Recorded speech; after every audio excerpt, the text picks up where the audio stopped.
ইতিমধ্যে সবচেয়ে বড় খবর যে ইরানের সর্বোচ্চ নেতা আয়াতুল্লাহ আল খামেনি তিনি মারা যাননি, তিনি এখনো জিন্দা আছেন। যেমনটা সূত্রের মারফত জানা যাচ্ছে যে ইরানের বিদেশমন্ত্রী আব্বাস আরাকচি জানিয়েছেন যে ইরানের সর্বোচ্চ নেতা আয়াতুল্লাহ আল খামেনি তিনি সম্পূর্ণ সুস্থ আছেন এবং জিন্দা আছেন, এবং শুধু তাই নয়, তিনি গোপন থেকেই যুদ্ধ পরিচালনা করছেন। আর এমনটাই জানিয়েছেন ইরানের বিদেশমন্ত্রী আব্বাস আল আরাকচি। এবং তিনি এও জানিয়েছেন যে আমেরিকার প্রেসিডেন্ট ডোনাল্ড ট্রাম্প সহ ইসরায়েলের প্রধানমন্ত্রী নেতানিয়াহু এমনকি বিশ্বের প্রথম সারির যে মিডিয়া মাধ্যম বা ইরানের বেশ কয়েকটি মিডিয়া কনফার্ম করেছে যে আয়াতুল্লাহ আল খামেনি ইতিমধ্যে মারা গেছেন। কথাটি সম্পূর্ণ ভুল। সমগ্র ইসলামী বিশ্বের যে সর্বোচ্চ নেতা এবং মুসলিমদের নয়নের মণি আয়াতুল্লাহ আল খামেনি তিনি এখনো জিন্দা আছেন, এটা সর্বশেষ কথা।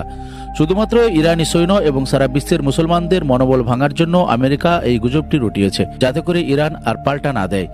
আমরা ইতিমধ্যে জেনে গেছি গতকাল অর্থাৎ 28শে ফেব্রুয়ারি যখন সকালে ইসরায়েল আমেরিকা যৌথভাবে ইরানের উপর হামলা চালিয়েছিল, যে ইরান তার উচিত জবাব দিয়েছে মাত্র কয়েক ঘন্টা পর। শুধু তাই নয়, ইরান জবাব দিয়েছে বাহরাইন, কুয়েত, কাতার এবং সংযুক্ত আরব আমিরশাহী, সৌদি আরব সহ একাধিক দেশে। ইরান যে শুধুমাত্র ইসরায়েলে হামলা চালিয়েছে তা নয়, ইরান হামলা চালিয়েছে তার পুরনো দিনের শত্রু সৌদি আরব, কুয়েত, কাতার, জর্ডন, আরব আমিরশাহী সহ বাহরাইনের উপরেও।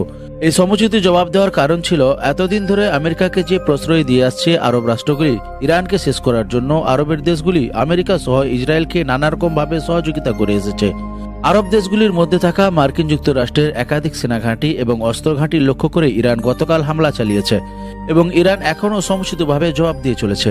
এবং সেই জন্য ইরানের এই হামলা থেকে বাঁচতে আমেরিকার প্রেসিডেন্ট ডোনাল্ড ট্রাম্প এবং ইসরায়েলের প্রধানমন্ত্রী নেতানিয়াহু ইরানের সর্বোচ্চ নেতার মৃত্যুর খবর ছড়িয়ে অন্তত তাদের আক্রমণটা একটু দমাতে চাইছে, এমনটাই সূত্রের খবর। আমার মুসলিম বিশ্ব এই দোয়া করছে যে ইরানের সর্বোচ্চ নেতা আয়াতুল্লাহ আল খামেনি তিনি জীবিত থাকুন, তিনি উচিত শিক্ষা দিক আমেরিকা সহ তার প্রধান শত্রুদের, এবং সেই সাথে সাজা পাক আরব দেশের প্রধান ভণ্ড নেতাগুলো।